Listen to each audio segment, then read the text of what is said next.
그날을 잊지 못합니다. 낙엽 더미 속에서 피를 흘리며 쓰러진 남자를 발견했을 때 저는 도망쳐야 했습니다. 그가 누군지 몰랐으니까요. 그런데 그 눈을 보았습니다. 죽어가면서도 꺾이지 않는 눈빛이었습니다. 저는 낫을 내려놓았습니다.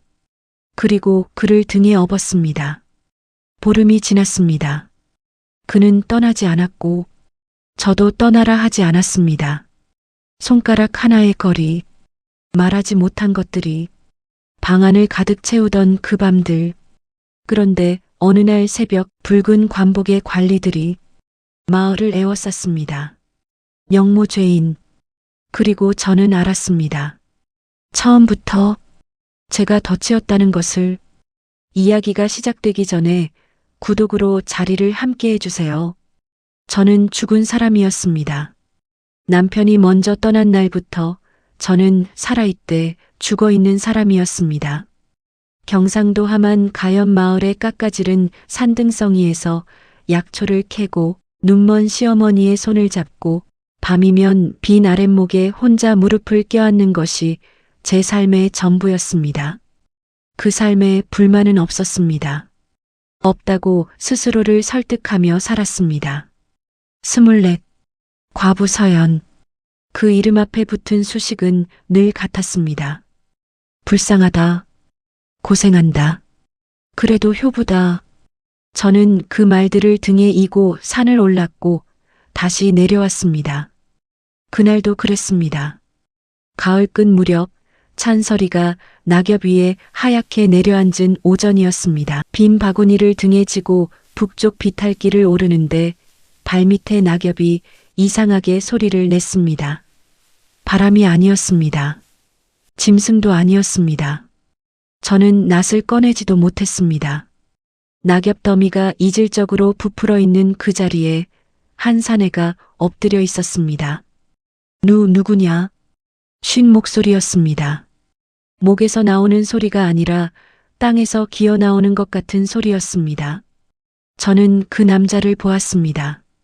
아니, 봤다는 말이 맞지 않습니다. 저는 그 남자에게 눈이 묶였습니다. 명주 도포가 갈기갈기 찢겨 있었고 왼쪽 옆구리에서 검붉은 것이 낙엽을 조용히 적시고 있었습니다. 산속에서 혼자 죽어가는 사람이었습니다. 그런데 그 남자의 눈이 문제였습니다. 통증과 경계심과 그 사이 어딘가에 도저히 설명이 되지 않는 것이 담겨 있었습니다. 자존심이었습니다. 죽어가면서도 꺾이지 않는 자존심. 저는 낫을 바구니에 도로 집어넣었습니다. 이 남자를 살려야겠다. 그 생각이 이성보다 먼저 몸을 움직였습니다. 지금 돌이켜 생각하면 그것이 제 운명의 시작이었습니다. 이 남자가 누군지 저는 그때는 몰랐습니다.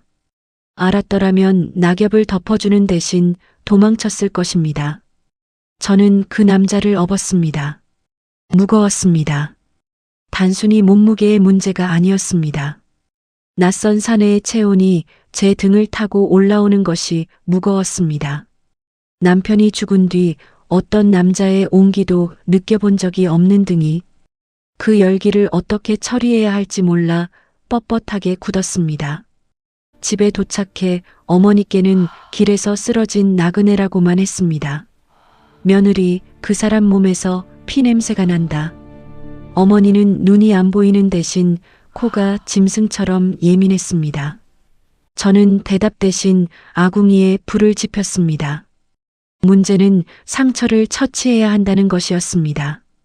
옆구리의 상처는 깊었습니다. 칼에 베인 것이 분명했습니다. 저는 무명수건을 뜨거운 물에 적시고 방으로 들어갔습니다. 남자는 눈을 뜨고 있었습니다. 도포를 열어야 합니다. 저는 그 말을 하는데 얼마나 걸렸는지 모릅니다. 남자는 아무 말 없이 눈을 감았습니다. 허락의 뜻이었습니다. 제 손이 남자의 도포깃을 잡는 순간 손가락이 떨렸습니다. 저 자신도 모르게 나온 떨림이었습니다. 상처 때문에 무서운 게 아니었습니다. 도포 안에서 피어오르는 체온이 남자의 가슴이 천천히 오르내리는 리듬이 저를 불편하게 했습니다. 아니, 불편함이라는 말도 맞지 않습니다. 저는 수건을 상처에 대었습니다. 남자의 숨이 짧게 끊겼습니다. 통증이었습니다. 하지만 소리는 내지 않았습니다. 저는 조심스럽게 상처 주변에 굳은 피를 닦아냈습니다. 그 사이 남자의 눈이 살며시 열려 제 얼굴을 보고 있다는 것을 느꼈습니다. 보이지 않는 곳에서 누군가에게 주시받는 느낌. 저는 고개를 들지 않았습니다. 남자가 입을 열었습니다. 이름이 무엇이오? 서연입니다. 서연. 그것으로 끝이었습니다. 제 이름을 부른 것이 전부였는데 그 짧은 호칭이 제 귀에 오래 남았습니다. 남편도 저를 이름으로 부른 적이 없었습니다. 늘 이보게였고 거기였습니다.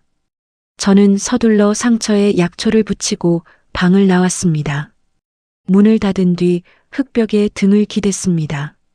심장이 이상한 속도로 뛰고 있었습니다. 이게 무엇인가?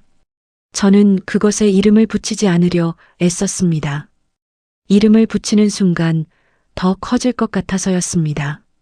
그 남자는 사흘이 지나도 이름을 말하지 않았습니다. 저도 묻지 않았습니다. 그것이 서로의 약속처럼 되었습니다. 하지만 약속이란 반드시 깨지기 마련입니다. 남자의 이름은 이연이라고 했습니다. 나중에야 들었습니다. 스스로 밝힌 것이 아니라 잠꼬대에서 흘러나온 이름이었습니다. 저는 그것을 알고도 모른 척했습니다. 사흘이 지나고 열이 내리고 이연이 처음으로 혼자 앉을 수 있게 된 날, 저는 부엌에서 뚝배기를 꺼냈습니다. 어머니께 시집올 때부터 있던 그릇이었습니다. 한쪽 귀퉁이가 크게 이가 나갔고 표면은 세월의 흔적으로 울퉁불퉁했습니다. 동네 사람들은 그 뚝배기가 불길하다 했습니다. 이가 나간 그릇은 복이 나간다고 했습니다. 저는 그 말을 믿지 않았습니다. 이가 나간 틈으로 흙이 숨을 쉬기 때문에 오히려 가장 오래 열을 품는다는 것을 알았습니다. 갈라진 틈이 약점이 아니라 숨구멍이라는 것을. 3년 묵은 된장을 크게 한술 풀었습니다. 장독 맨 밑에 가라앉아 있던 가장 깊은 맛을 가진 된장이었습니다. 그 위에 산에서 직접 말린 매화꽃잎 한 줌을 얹었습니다. 보글보글 끓어오르는 소리가 방 안까지 흘러들어갔습니다. 여기서 잠깐 제가 어릴 때 외할머니께 들은 이야기를 드려야겠습니다. 옛날에 두 개의 그릇이 있었습니다. 하나는 번쩍이는 은그릇이었고 하나는 이가 나간 흙 뚝배기였습니다. 불 앞에서 은그릇은 금방 달아올랐습니다. 뜨겁고 화려하게. 하지만 불이 꺼지자마자 금세 싸늘해졌습니다. 뚝배기는 달랐습니다. 천천히 달아오르고 천천히 식었습니다. 불이 꺼진 뒤에도 한참 동안 따뜻했습니다. 사람도 마찬가지라고 외할머니는 말씀하셨습니다. 금방 뜨거워지는 사람을 조심하라고. 천천히 따뜻해지는 사람이 진짜라고. 저는 그 이야기를 이연에게 해주었습니다. 왜 그랬는지 모릅니다. 뚝배기를 방 안에 들이다가 그냥 입이 열렸습니다. 이연은 들으면서 아무 말도 하지 않았습니다. 하지만 그의 눈이 뚝배기를 오래 바라보았습니다. 마치 그 그릇에서 자신의 무언가를 발견한 것처럼. 나도 이가 나간 그릇 같소? 저는 숟가락을 내려놓았습니다. 이가 나간 그릇이 가장 오래 따뜻합니다. 이연이 저를 보았습니다. 저는 눈을 피했습니다. 하지만 피하는 게 늦었다는 것을 알았습니다. 그의 눈빛이 이미 제 얼굴에 닿은 뒤였습니다. 그날 밤 이연이 악몽을 꾸었습니다. 몸을 바들바들 떨며 신음했습니다. 저는 처음엔 그냥 지켜보았습니다. 보아서는 안 될 것을 보는 것 같아 외면하려 했습니다. 하지만 그의 손이 허공을 더듬으며 무언가를 찾는 것을 보고 저는 그만 그 손을 잡고 말았습니다. 이연의 손이 제 손을 꽉 쥐었습니다. 힘이 셌습니다. 두려움이 힘으로 변한 것이었습니다. 저는 그 손을 빼지 않았습니다. 잡힌 채로 밤을 새웠습니다. 새벽에 그가 눈을 떴을 때 우리는 서로의 손이 맞잡혀 있는 것을 동시에 보았습니다. 이연이 천천히 손을 풀었습니다. 저도 놓았습니다. 어느 쪽도 먼저 말하지 않았습니다. 사람의 온기가 이렇게 위험한 것인 줄 저는 그때까지 몰랐습니다. 손 하나가 이렇게 사람을 흔들어 놓을 수 있다는 것을. 열흘이 지났습니다. 이연은 이제 혼자 걸을 수 있었습니다. 떠나야 할 몸이 되었다는 뜻이었습니다. 그런데 그는 떠나지 않았습니다. 저도 떠나라 하지 않았습니다. 우리는 서로 그 사실을 눈치채고 있으면서도 눈치채지 못한 척했습니다. 어머니는 두 사람 사이의 공기가 달라진 것을 눈이 아닌 귀로 알아채셨습니다. 며느리, 그 나그네 목소리가 달라졌어. 처음엔 바위 굴리는 소리더니 요즘은 물 흐르는 소리가 난다. 저는 아무 말도 못했습니다. 낮에 이연은 마당 한켠에 앉아 약초를 다듬는 일을 도왔습니다. 저와 나란히 앉아서 말없이 손을 움직였습니다. 그의 손가락이 저의 손가락에 스칠 때마다 저는 숨을 작게 들이마셨습니다. 그것을 이연이 눈치채는지 채지 못하는지 저는 알 수가 없었습니다. 어느 날 오후였습니다. 이연이 뒤에서 말했습니다. 서연, 이름을 부르는 방식이 달라져 있었습니다. 처음 부를 때와 달랐습니다. 처음엔 확인이었다면 지금은 다른 무언가였습니다. 저는 고개를 돌리지 않았습니다. 왜 그러십니까? 아니요. 그것뿐이었습니다.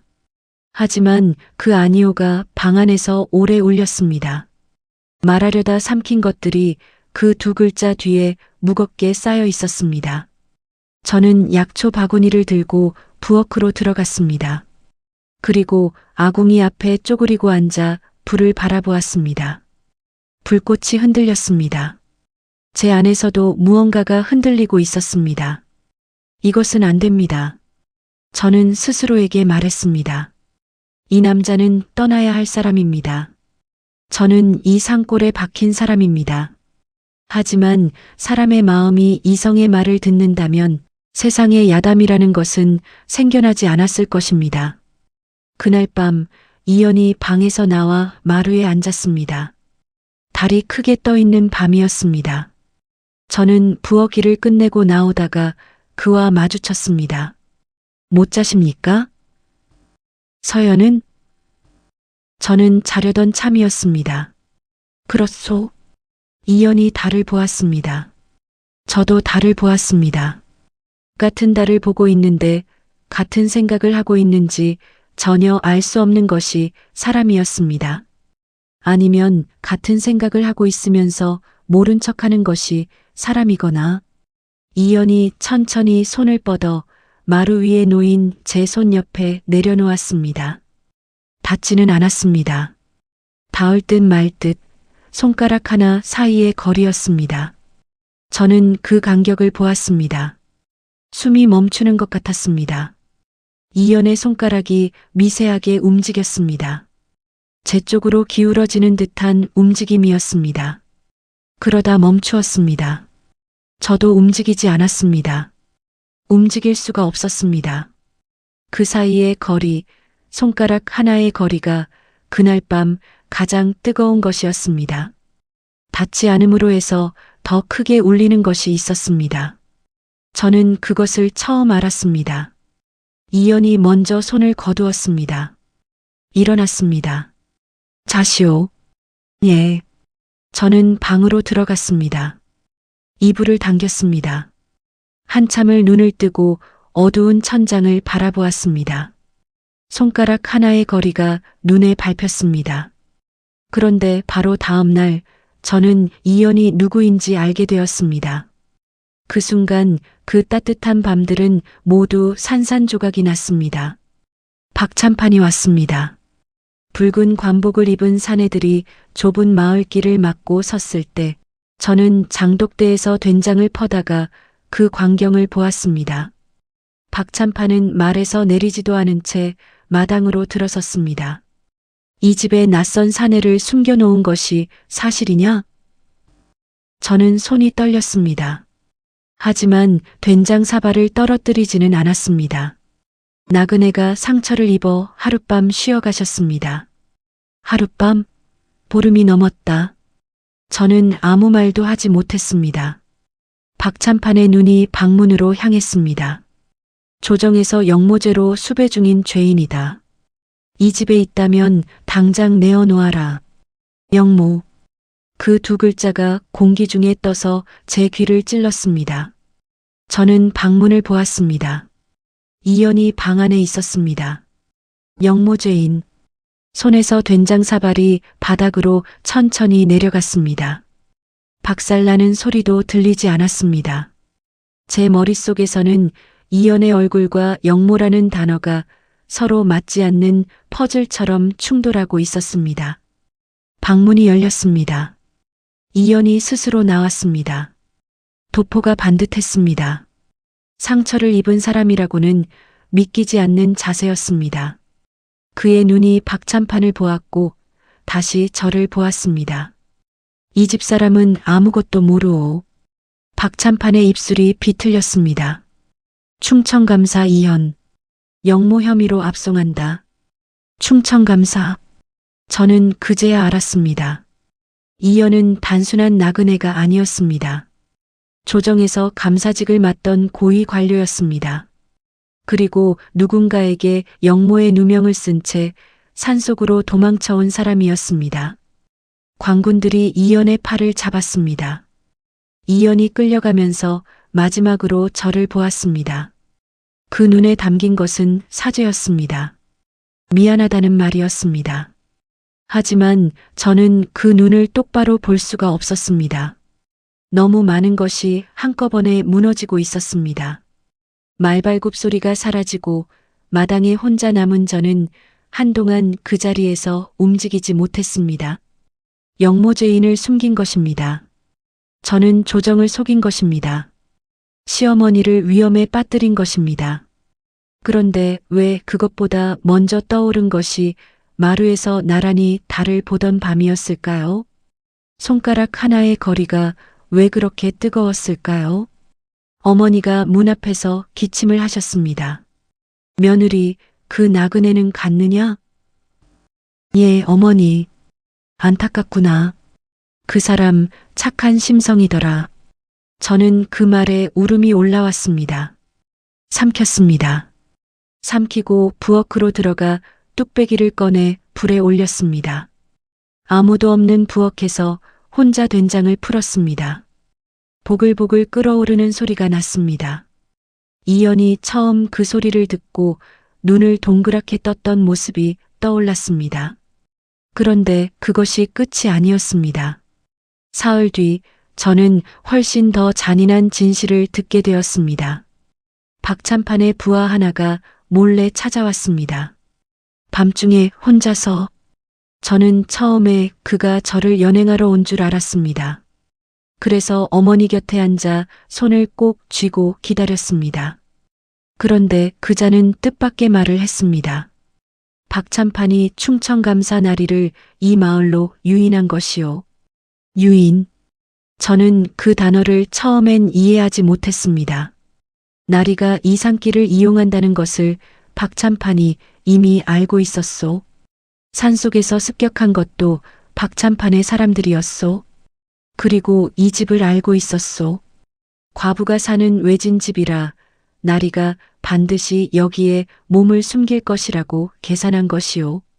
저는 손이 얼어붙는 것을 느꼈습니다. 그러면 저는 처음부터 덫이었소. 나리를 숨겨주면 공범, 내쫓으면 나리는 죽고 어느 쪽이든 박찬판에게 유리한 결말이었소. 부하는 그 말만 하고 사라졌습니다. 저는 마당에 혼자 남아 하늘을 보았습니다. 이연이 저를 찾아온 것이 아니었습니다. 이연은 저를 모른 채 쓰러진 것이었습니다. 하지만 저를 덫으로 이용한 것은 박찬판이었고 그 덫 속에서 이연과 저는 손가락 하나의 거리만큼 가까워졌다가 그 거리도 좁히지 못하고 떨어진 것이었습니다. 저는 덫이었습니다. 그 생각이 가슴 안쪽을 핥히었습니다. 하지만 그것보다 더 아픈 것이 있었습니다. 이연은 그것을 알고 있었을까요? 이 집이 덫이라는 것을 알면서도 열흘이 넘게 있었을까요? 아니면 정말 몰랐을까요? 어느 쪽이든 이연은 지금 옥에 있었습니다. 저는 부엌으로 들어갔습니다. 뚝배기를 꺼냈습니다. 된장을 풀었습니다. 매화 꽃잎을 넣었습니다. 무언가를 해야 했습니다. 가만히 앉아 있을 수가 없었습니다. 다음 날 새벽 저는 어머니 곁에 무릎을 꿇었습니다. 어머니, 소녀가 잠시 다녀와야겠습니다. 어디를? 관아에 가려 합니다. 어머니의 손이 제 손을 찾아 꽉 쥐었습니다. 며느리, 예.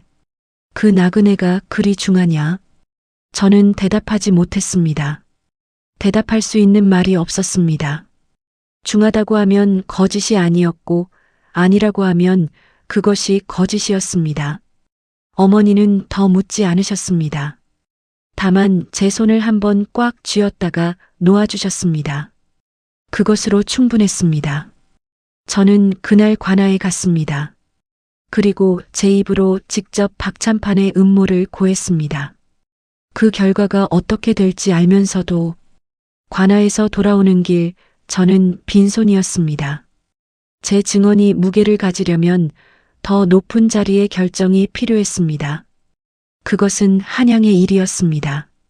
저 같은 상골 과부의 말이 조정에 닿으려면 제가 할 수 있는 것보다 훨씬 큰 힘이 필요했습니다. 저는 아무것도 해결하지 못한 채 돌아왔습니다. 뚝배기에 된장을 풀었습니다. 매화 꽃잎을 넣었습니다. 그것 외에 제가 할 수 있는 일이 없었습니다. 어머니의 기침이 심해졌습니다. 찬바람이 들어와서였습니다. 저는 이불을 두르고 어머니의 등을 두드렸습니다. 어머니, 괜찮으십니까? 나는 괜찮다. 며느리가 괜찮으냐? 저는 괜찮다고 말했습니다. 거짓이었습니다. 그 밤 저는 뚝배기를 방 안에 두었습니다. 보글보글 끓어오르는 소리가 방을 채웠습니다. 이연이 처음 그 소리를 듣고 눈을 반쯤 감던 모습이 떠올랐습니다. 통증이 조금 가라앉았다는 표정이었습니다. 저는 뚝배기를 두 손으로 감쌌습니다. 뜨거웠습니다. 하지만 놓지 않았습니다. 흙의 온기가 손바닥 안으로 천천히 스며드는 것을 느끼며 저는 그날 밤을 버텼습니다. 이연이 어떻게 되었는지 알 수 없는 채로 날이 바뀌었습니다. 한 달이 지났습니다. 두 달이 지났습니다. 봄이 왔습니다. 어머니의 눈이 어느 날 아침 빛을 찾았습니다. 약초를 꾸준히 써온 덕이었습니다. 어머니가 처음으로 제 얼굴을 보시던 날 저는 어머니 앞에서 소리 없이 오래 울었습니다. 기쁨이었습니다. 동시에 그 기쁨을 이연에게 말하고 싶다는 생각이 들었습니다. 그 생각이 슬픔이었습니다. 그렇게 저는 이연을 잊어가려 했습니다. 잊어가고 있다고 믿었습니다. 그런데 10년이 지난 봄날 주막 문이 열렸습니다. 저는 그 사이 작은 주막을 차렸습니다. 이름도 없는 허름한 주막이었습니다. 하지만 뚝배기에 된장을 풀고 매와 꽃잎을 띄워 끓여내는 그 찌개 냄새가 바람을 타고 퍼지면 나그네들이 발길을 멈추었습니다. 돈 없는 이에게는 받지 않았고 아픈 이에게는 약초를 따로 챙겨주었습니다. 어머니는 처마 아래에서 그 뚝배기가 끓는 소리를 들으며 말씀하셨습니다. 저 뚝배기가 우리 집안을 살렸어. 저는 그 말에 고개를 끄덕였습니다. 뚝배기도 제 마음도 이가 나간 채로 여전히 숨을 쉬고 있었습니다. 그 봄날 오후였습니다. 주막 문이 열렸습니다. 낡은 도포를 걸친 남자였습니다. 갓을 쓰지 않아 바람에 머리카락이 흐트러져 있었습니다. 10년의 세월이 어깨를 넓히고 눈가에 주름을 새겨 놓았지만 저는 단번에 알아보았습니다. 뚝배기를 젓던 제 손이 멈추었습니다. 이연이었습니다. 영모의 누명은 벗겨졌습니다. 박찬판의 음모는 결국 드러났습니다. 하지만 그것이 어떻게 밝혀졌는지, 얼마나 오랜 시간이 걸렸는지, 그 사이 이연이 어디서 무엇을 했는지 저는 아무것도 몰랐습니다. 이연이 저를 보았습니다. 저도 이연을 보았습니다. 10년이 쌓인 얼굴이었습니다. 서로 다른 10년의 시간이 두 사람 사이에 넓게 펼쳐져 있었습니다. 저는 아무 말 없이 화덕에서 뚝배기를 꺼내 소반 위에 올렸습니다. 10년 전과 똑같은 그릇이었습니다. 이가 나간 자리도, 표면의 울퉁불퉁함도, 흙기가 숨쉬는 소리도 그대로였습니다. 이연이 소반 앞에 앉았습니다. 보글보글 끓어오르는 찌개 위로 매화 꽃잎이 눈처럼 흩날렸습니다. 이연이 숟가락을 들었습니다. 그 손끝이 떨리는 것을 저는 보았습니다. 10년이 지났어도 손이 떨리는 사람이었습니다. 그것이 마음이 아직 살아있다는 증거였습니다. 한 숟갈 먹었습니다. 이연의 눈이 천천히 감겼습니다. 그리고 다시 떴을 때 그 눈에 물기가 차 있었습니다. 오래 있었습니다. 숟가락을 내려놓고 뚝배기를 한동안 바라보았습니다. 그러다가 저를 보았습니다. 이 맛이 그리워서 왔습니다. 딱 그 말뿐이었습니다. 저의 눈에서도 눈물이 흘렀습니다. 소리는 내지 않았습니다. 다만 흘렀습니다. 처마 아래에서 어머니가 두 사람을 바라보고 계셨습니다. 그 나그네가 돌아왔구나. 어머니의 목소리가 봄바람처럼 가볍게 날아왔습니다. 저는 대답하지 않았습니다. 대답할 필요가 없었습니다. 봄 매화 꽃잎 한 장이 주막 안으로 날아들어 뚝배기 위에 내려앉았습니다. 보글보글 끓어오르는 소리 사이로 그 꽃잎이 천천히 국물에 스며들었습니다. 이가 나간 뚝배기는 오늘도 숨을 쉬고 있었습니다. 갈라진 틈이 약점이 아니라 숨구멍인 것처럼, 부서진 것들이 진짜 온기를 품는 것처럼, 영모의 누명을 쓴 사내 하나와 산골 과부 하나가 이가 나간 뚝배기 하나를 사이에 두고 나눈 이야기는 그렇게 끝이 아닌 시작으로 완성되었습니다. 오늘 이야기 어떠셨습니까? 공감하셨다면 구독과 좋아요를 눌러주시고, 어디서 듣고 계신지 댓글로 알려주시면 그곳에 따뜻한 일만 가득하길 바라겠습니다.